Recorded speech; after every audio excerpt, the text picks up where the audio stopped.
Welcome back to Progressive E. I'm out here today testing the KO a little bit more and really showing you guys what it can do. There's been people commenting who are just misinformed, who say that this thing can't do slow controlled maneuvers like slow wheel stands, all of that. Complete utter rubbish. If it couldn't do that, I would say it couldn't do that. We're always going to tell you exactly how it is. We stand by it. This is a better setup than the ASI, hands down. So much better built for it, it's not funny. The ASI is cheaply made. It's nowhere near as high quality as what this is. And people that say it can't do what the ASI can do and some are full of it, absolutely full of it. This is a way better system than what the ASI is. So let's get into it. First off, let's start with some slow wheel stands. That's what everyone wants to see. I love doing them. The only reason why I go fast on the driveway is so it acts like a gyro. So when you're going that bit faster, keeps the bike a bit more stable, makes it easier, right? But if you want to see a slow wheel stand, I can give you a slow wheel stand. So let's do it.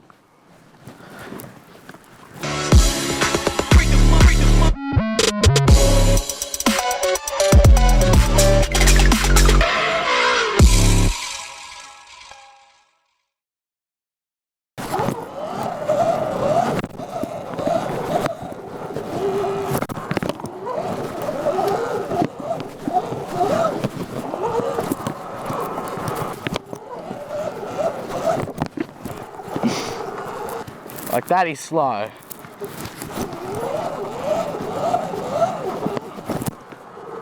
Let's get a real good one.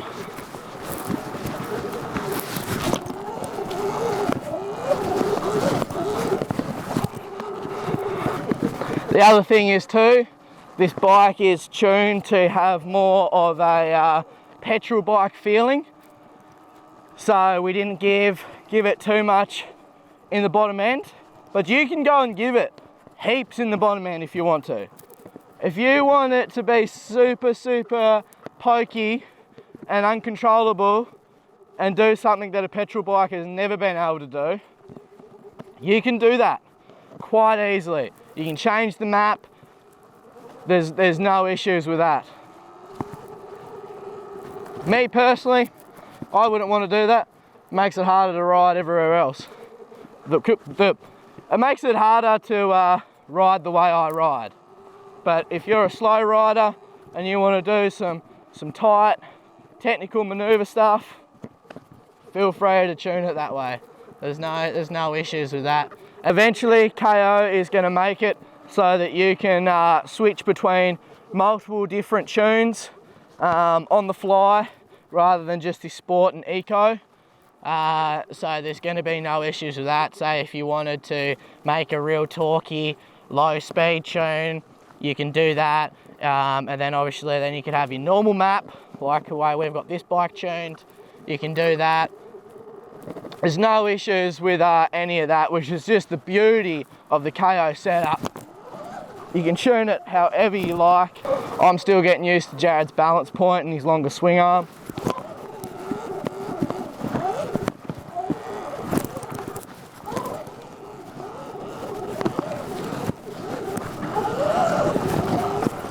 There is so much control there, it's not funny.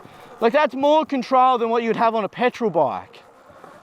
Like a petrol bike, I'd be revving the daylight out of it, dropping the clutch to do something that quick, that slow. Like you would hear your stunt riders going, da, da, da, da, da, da, da.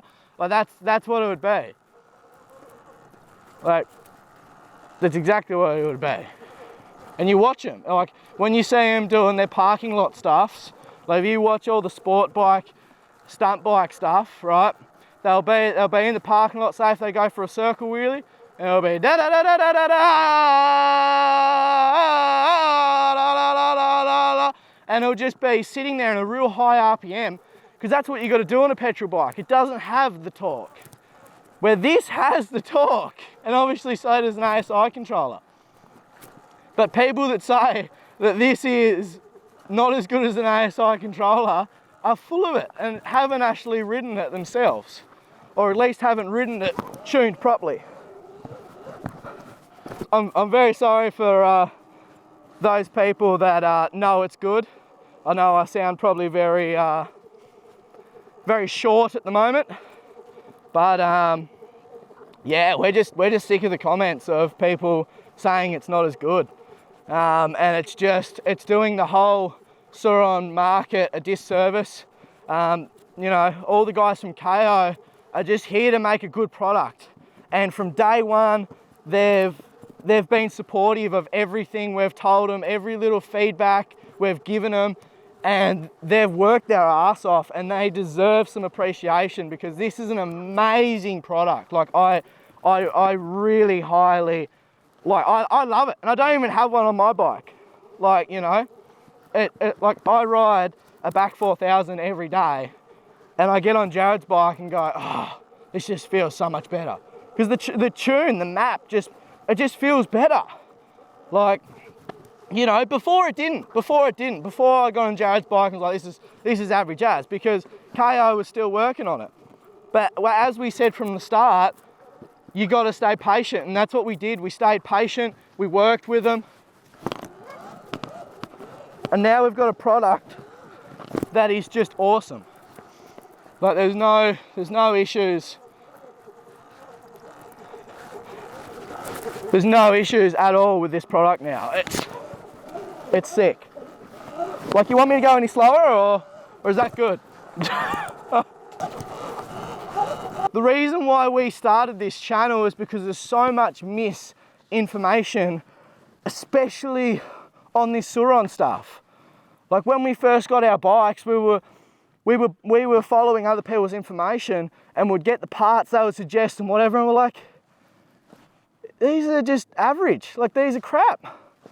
Like, they're not, you know, and there's so much misinformation and there's so many opinions that people state as fact that it's so hard for everyone to actually go, no, that's fact, no, that's opinion. Because it's just all mixed in between, you know, it's all blended together.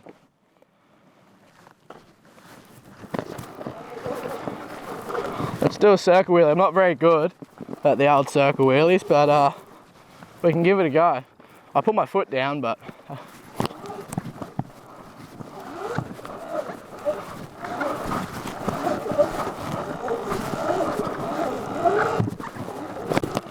not very good at the old circle wheelies. I still have to have my foot down, but you can at least shows how much control you've got.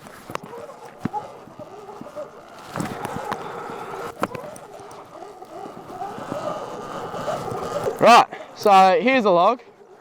It ain't that big. Well, there's my tyre. It's not really that big. It's really all I could find. But hopefully this might demonstrate what we want to demonstrate. I haven't really practiced anything like this before. I'm not a trials rider by any means. So, but this should be easy breezy. So let's give it a go. Problem is the thing wants to move. I told you, I've never done this before. Woo! There we go. Right, the aim of this is we've got to pop the front wheel within like a couple of seconds and then go straight up this bank. Not even hard. Not even hard. Here's the other thing as well, guys. I'm going pretty easy on the throttle. Like, I'm not mashing it. I'm giving it enough to pop it, but that's it. If I can't English. If that's it. Like if I throttled it any harder, I'd actually flip the bike. So there's enough torque to flip it on a dime if you want to. If that's what you feel like doing, you can do that.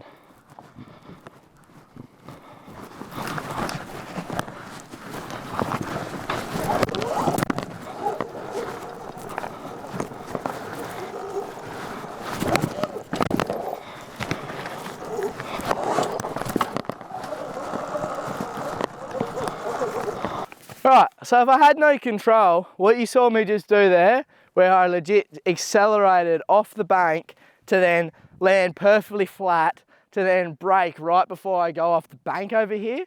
If I had no control, I would have done that and ended up on my face down there. Like, that's how much control I've got and how much trust I have in the gear. Like, if I had no control, I wouldn't have even attempted that.